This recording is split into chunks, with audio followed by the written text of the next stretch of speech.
Good day, good day. Welcome, welcome. Thank you so much for tuning in. I'm Jay, and this is Homeschool Yo Kids Podcast. Today we have with us Tiara. Tiara, introduce yourself. My name is Tiara Hudson. I am an early childhood teacher. I'm a children's author as well as a self-published poet, and I also offer educational consulting services. Oh, nice, nice, nice. Well, what do you do as far as educational, you said early education teacher. What Yes, grade? so I'm a preschool teacher and I Preschool. teach pre-K 3. Okay. So, Oh, you got the babies. yes, I have the babies. So I'm teaching them everything about taking turns, sharing, listening to others, being able to listen, peer mediation, conflict resolution, all those things. Sometimes how to eat with like utensils because sometimes they're at home, they're just letting them use their fingers. So yeah. Nice, nice. Is this a school you have or you work with like in So a I work for a school that's already established. okay. My One of my big goals is to start my own school. So Nice. I am putting I'm planting little seeds for me to fully pivot and go on to full entrepreneurship. But I have to secure some things first before I just jump out there. No, I understand. I understand. That's awesome though. Like it's you girl, I know you got a lot of patience because working on babies, that's a whole different ball game. You could say that. My students, we have an understanding. I Like, know. if I say But something, 3 year olds, oh my yeah. goodness.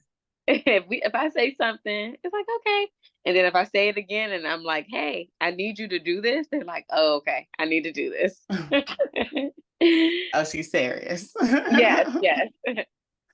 Yeah, I feel like 3 year olds, two and 3 year olds, they definitely test your gangster. They definitely Ooh, want to. every day. Sometimes it just depends. But, usually, um, so I learned from one of my like old colleagues when I was doing pre-K 4. She was like, she said, I prefer pre-K 3 because you're able to mold them. After pre-K, you don't know what they experienced in pre-K 3, and then they come into you in pre-K 4. She was like, so I prefer to mold them at pre-K 3. She's like, I don't really care for pre-K 4. I'm like, you know what? That's a good thought. And ever since then, I've been in nothing but pre-K 3. And I've been in pre-K 3 for maybe like, about 4 years, 5 years. No, Mm. 5 years. But this upcoming school year, I'm going to move with my students. Um, Oh, yeah, I'm going to move with my students. that's sweet. I think that's cool too. For that you to be able to do that. How far are you gonna be able to move with them? Like how far does the school go? Well, my school is only pre-K 3, pre-K 4, so you Oh, have to okay. leave for kindergarten. Yeah. Oh, you gotta kick the babies out. Yes, yes. But it sounds like you're working on a great foundation for them as far as some of the skills that you were listing off. Yes, Is that your curriculum or is that a provided curriculum? it's a provided curriculum. Yeah. Okay. Mhm. Nice, nice, nice. Well, I like that school. That's sweet. What led you to education? Well, let me tell education was, if I'm being transparent, I was fresh out Yes, of ma'am. college, and my degree doesn't even match up with um what I'm currently, well, my career. It more aligns with my passion projects. So Mm. I majored in mass communication. And the pay that I was looking for, it required me to be an intern and do all these Mm. things. And I'm like, I want to see some money. Like, but it was so crazy. I mean, my first job out of college with me having a degree, um, they were paying me $12 an hour with a degree as a paraprofessional. Oh, And it was just, wow. yes, it was insane. But this I knew they school, didn't pay parents anything. I knew yeah. that. And if I would have like if I would have like had someone like just who could help me leverage myself instead of me navigating that the career place by myself at 18, because you still don't truly know at 18, you still need some guidance. Exactly. Yes, ma'am. um if I would have had someone that was helping me, they would have probably told me apply for a teacher assistant position. So I could have had a little bit more, Yeah. leverage, because I didn't have the degrees or anything to be a certified special education teacher at that school, but I would have been able to, like I said, leverage and have a little my degree and get a little bit more money. But they're known for grossly underpaying people at this job. Unless you're like a special education teacher, they make all the big bucks. So Really? yeah. I didn't think they even made anything either. Oh no, at this school it's only special education. Was it like a private or charter school? It's basically a private, yeah, Okay. type of Okay. school. It's Gotcha. public but kind of private. Um and yeah, they pay decent. They'll give you like a $10,000 or like $15,000 sign on with your salary, but it's like at what cost? Because it's a lot that goes on in that school, and you're gonna be worked for every extra penny that they are. No, honestly, they They'll make you are. earn it. Yeah, yeah. You're because it's not.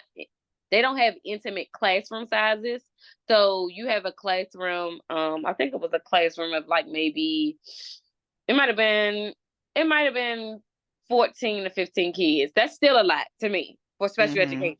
That's a lot. Oh Um, yeah. So yeah. that's one teacher? One teacher assistant, and then we had about, I'm gonna say, 3 to 4 paraprofessionals in the room. And at that point, Really? yeah, it's overstimulating for certain kids because it's too many people. That's a lot of, I was about to say, that's a lot of adults in there, A like in lot of one room. adults. Yeah, so it's like, are we really catering to the kid? Really? Like, so yeah.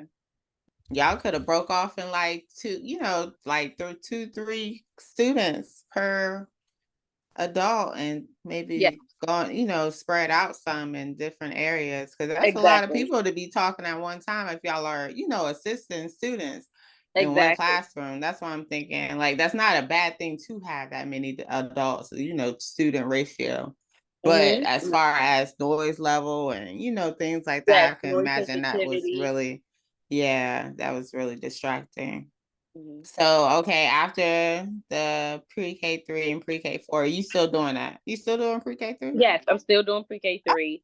Yes. Um, I'm trying to speak this into existence.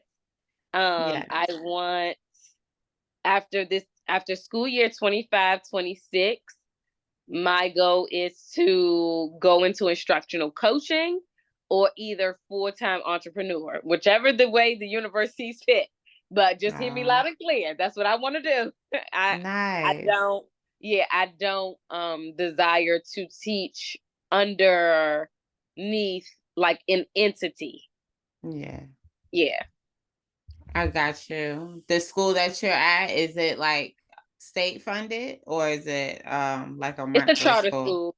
Oh, It's it's a a charter. charter school. Okay. Mm-hmm. So do they test the students heavy like they do in a public school?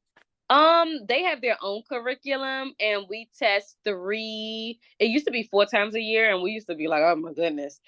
But it's 3 times a year, so we do like around, I'm gonna say I feel like it's October, and then we do maybe January, after like a little after break, and then we're about to start preparing for testing. We actually start testing started last Friday, so January and now May is the last testing. But the test does help you like solidify what skills you need to work on with the students. It's just that the test isn't nuanced enough for those kids who are like super geniuses and know all these things that are on the test.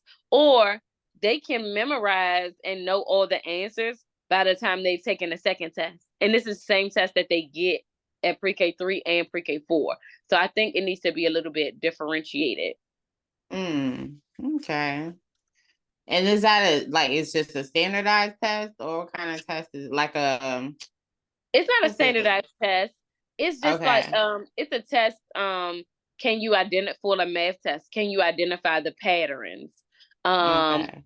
Point to this number, tell me what number this is, and this number is 1 through 10 out of order. It's very general, like it's what we teach, because we do small groups. So it's according to what we teach. Okay. Yeah. Okay. So they're basically just assessments as far as seeing where the students are. Right. It's not really placed on this public national scale or anything. It's kind of like in-house, like, oh, this is where your kid is. We're working on this. Here are some resources. You can work on that to strengthen this muscle. And yeah. Okay. And it's general, because I know you say you were in general education, yes. Is it? Yeah. Okay. Cool. Mm-hmm. So it sounds like it's something like it's something. Okay.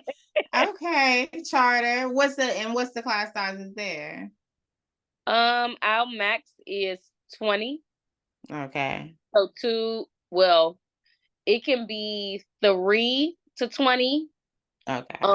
I prefer, if you're teaching pre-K 3, in my opinion, you need 3 people, because those little people, sometimes they're just moving slow. Somebody's had an accident. You still need to like move on to like maybe transitioning to go outside or go downstairs for a special activity. So 3 people are like a must to me with pre-K 3. Yeah, I agree. I feel like they take a lot, like, feelings get hurt and stuff, and like you gotta address a lot. So I could definitely see 3 being a good number. Definitely. Charter, because some charters, I thought charters meant smaller sizes, and 20. I mean, I guess that's okay. No, I think it should be like 10 to 12 students to a classroom, in my opinion. Yeah. I mean, way better. Yeah, but teacher shortage. So yeah. I was gonna say, but at least y'all have up to 3 individuals, so it's still like a 1 to 10 ratio, or even less than that, really. So right, that's better. That's what I like. I'm saying, I guess 20 is not bad, but when I found out that kindergarten teachers don't be having 2 teachers in the classroom anymore, I was very shocked and appalled, because they still a little too needy for me. And that is still needy. I know, like DCPS, where I came from, it's always 2 people in the classroom. So God bless those people who are bad. Right. This was in Virginia. When my little started school, I learned that. Yeah, I was just like, but she was in there handling it. A little old white lady too, and I was worried about her. I was, because she was in a Title I school and behavior, and I actually thought about getting my daughter switched out her class at the beginning, like, because I just didn't think that she was going to be able to handle that many kids like that. But she did. My daughter still talks about her, so she did her thing. Look, she did her thing. So yeah, but that's a lot of kids to not only have, because I think she had like 22, 23. Oh, that's a lot to have on one person. I think it just depends on the person and their personality style. Because at my job, like, it's a very small and intimate, and it's only 3 classes. So people were like, I think it was last year, people were like taking off, and my principal, she's like, hey, like, a lot of people are taking off, and because our school is so small, like, y'all are going to be in a classroom by yourself. Ask for ask for help from us from the front desk, but people are taking off, and I don't really have anybody to put in your room.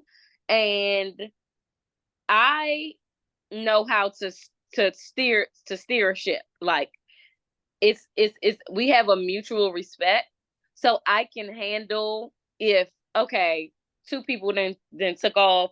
I can handle a classroom by myself. I can.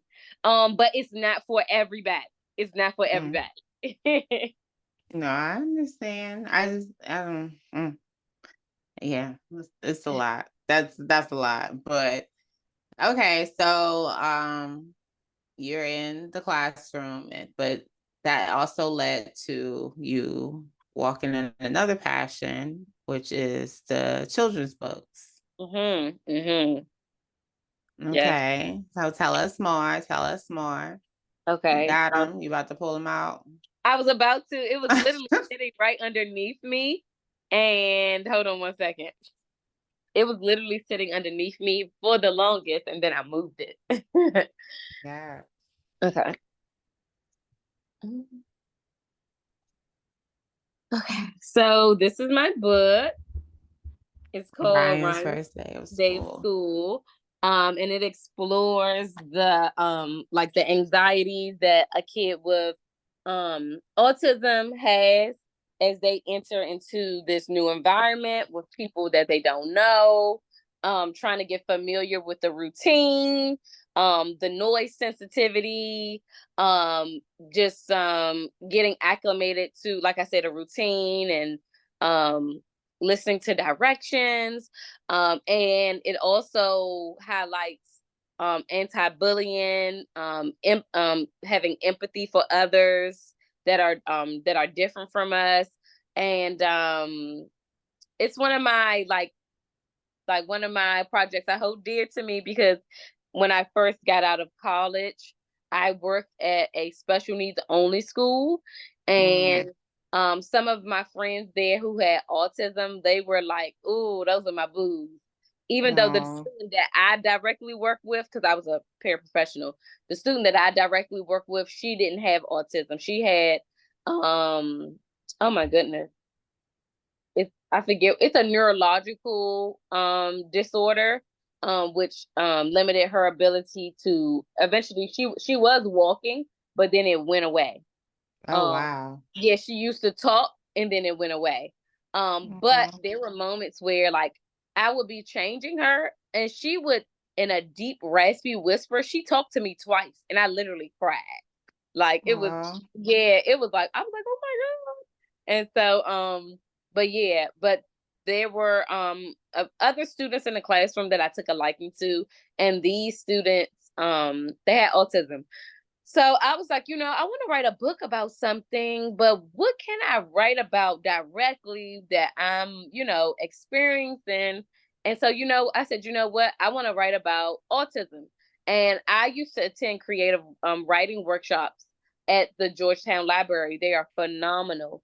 And so, after I was finished a workshop, I went to the librarian's desk, and I was like, I want to write a book about autism. She was like, so first, before you write a book about anything, she said, you need to see if there's a market for it, because the publishers don't want to take a gamble on something people are not reading about. So she said, as long as there's a book out about it. So she looked up in their directory at that time, and this was about, I'm going to say 2010-ish, 2011. She's like, there's only one book in our catalog about autism. But me being wow. Exactly. And it was very much so prevalent. And so I waited a few years, because I'm kind of slow to move. I'm like, what should I write about? What should I do? And when I moved, when I transitioned from the special needs school onto my DCPS school, it was kind of like a fire burning in my pocket. Like, Tiara, write this book. And my mom, she saw a commercial for a publishing company, and she's like, Tiara, you can use them. And I was like, oh, okay, because I didn't know where to go with it. And so I called this company up, sent them over my manuscript. It took me about 2 days to write my manuscript because it was based on my experience at DCPS, but the thing that I experienced with the autistic students at my former school. So yeah, that's how Ryan's first day of school came to be. And yeah, that's how I created it. Nice, nice. Do you illustrate it also? No. So they have it's a whole publishing team. Oh, okay. They created the visuals, asked me yay, nay, what do I need to what needs to be fixed. So my book is very much so inclusive. It has students from all backgrounds and nationalities. So it looks like like a typical classroom. Yeah. Nice. Are you gonna make it a series? Like, is Ryan gonna go do something else? Look, You're you're spot on. So Ryan's first field trip. nice. Yes, I'm working on those things. But before, see, my biggest feat is I prefer self-publishing, but it's like, should my book follow this same kind of, quality that I got with a publishing company, So I'm kind of torn about that. But my next project that I'm working on, it's already written. And I'm looking on like this website where they have freelance people. I found an illustrator. I'm gonna see if she makes some images up to my liking. And my book is already, I have the manuscript. My next book it's about potty training. So I'm excited. Oh, nice. Mm. Oh, so how did you has that always been a love as far as writing goes, or was that Yes, like a yes, yes, passion? yes. Oh, I have Yes. it's insane. I have so many journals. Always Oh. always was a thing. Writing is near and dear to me because I am a very private person, and I I I didn't feel there wasn't a space created for me to feel vulnerable enough and transparent to express my feelings because the way I grew up, it's like everybody, it was an experience and you just rode it's like, oh, okay, that happened, let it roll off of your back. Like Mm-hmm. I was socialized to not really emote.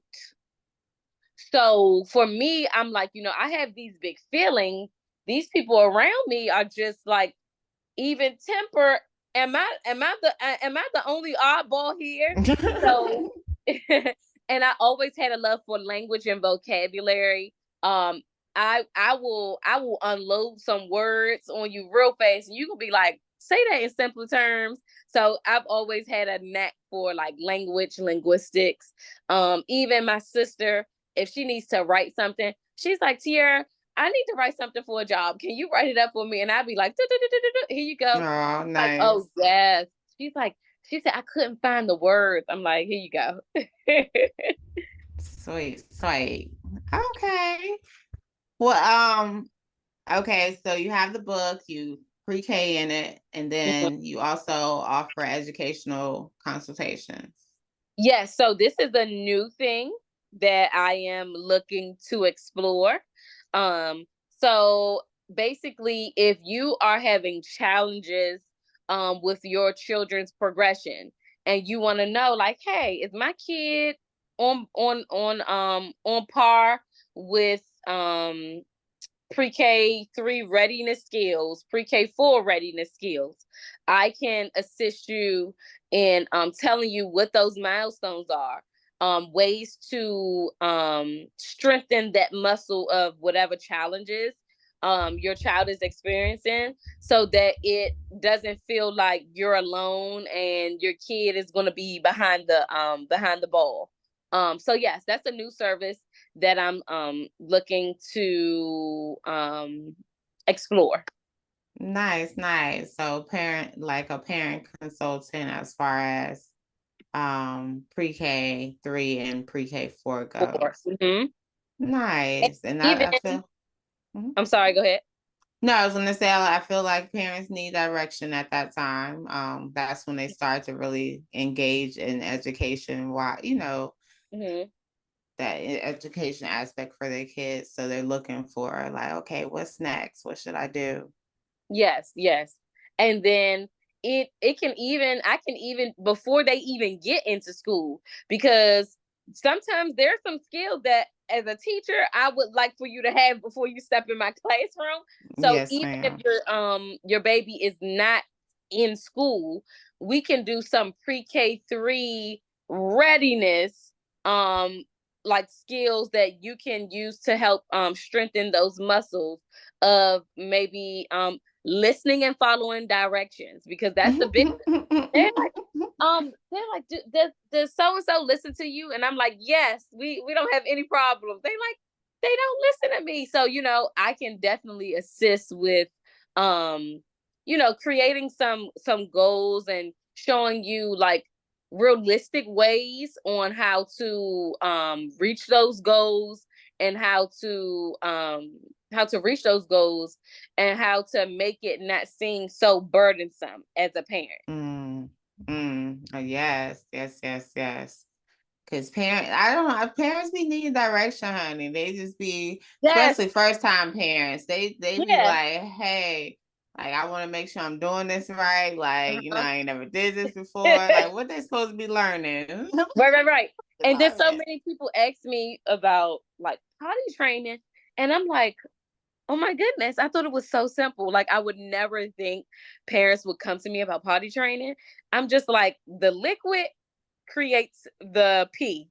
Like it's a direct connection, baby. You got to stop that liquid. Like, but yeah, so many parents ask about tips, and I'm like, okay, like this is a thing. Like you really are serious.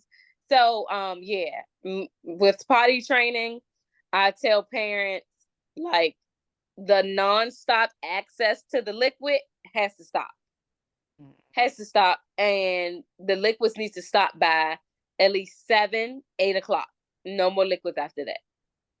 Mm. And that's being friendly because I feel like that 8 pushing it.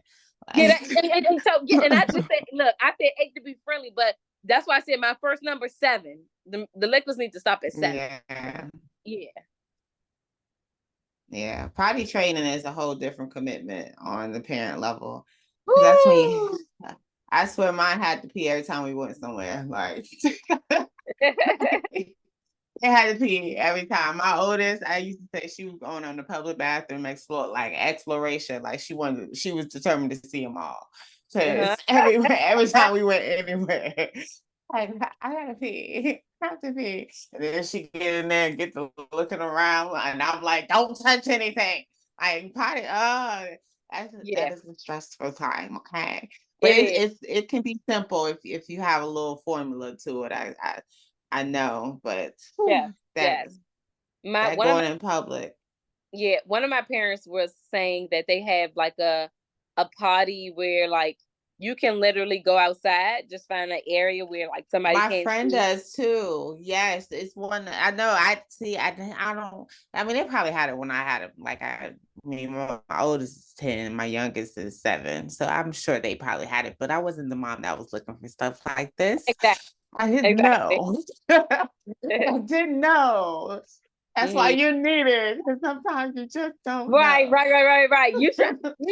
Look, you trying to make sure you don't pull your hair out, and it's like, please, can you tell me how to buy? Okay, I got you. Yes. So yes, my friend has one where you put a little trash bag on it, and Hmm. like we take it to the park with us and everything. So that's something for her 3-year-old. I was in public bathrooms. Well, I was in public bathrooms. I was in all of them, everywhere, wrapping toilet seats, Yep, yep. wrapping. But I appreciate everything that you're doing, and I'm glad that you have a passion for this. This is awesome. Thank you, Where do thank we you. find you? Like, where do we find your book? Where we find Ryan? Oh, sure. So you can find my book. Both of my books are on Amazon. in the event that you want to meet me in person, I am doing a pop-up shop. It's called A Taste of the DMV. It's at June 15th from 12 to 7 p.m. They're going to shut down, I believe it's Pennsylvania Avenue. I can't remember, but if you just Google A Taste of DMV, you'll see it. And I'll be there from 12, yeah, I'll be there from 12 to 7, selling Ryan's first day of school, my poetry book, Rebellious Reflections, and I'll also have some artwork. So, I have my hands in different industries. So, yeah. Nice. Mm-hmm. Nice. And you are artist. And I'm an artist, yes. So my handle for my art is Artistic X Allure. And then my handle for all things author related, it's author T Hudson, Hudson on Instagram.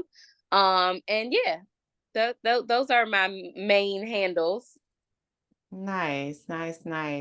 So I know you talked earlier about opening, like, your goal, one of your goals being a school. Mm-hmm. What kind of school are you trying to establish? Like with the So, pre-K 3 and 4, or right. something more extensive? No. I feel like when you go more extensive, then you have to get state certified and all those things. Not saying that you don't have to do that with pre-K 3 and pre-K 4. But I want to do so I'm trying to determine, do I want babies and then you stay with me until pre-K 4? Because people are going to continue having babies, and they have to go Yes. back to work, a good majority of them.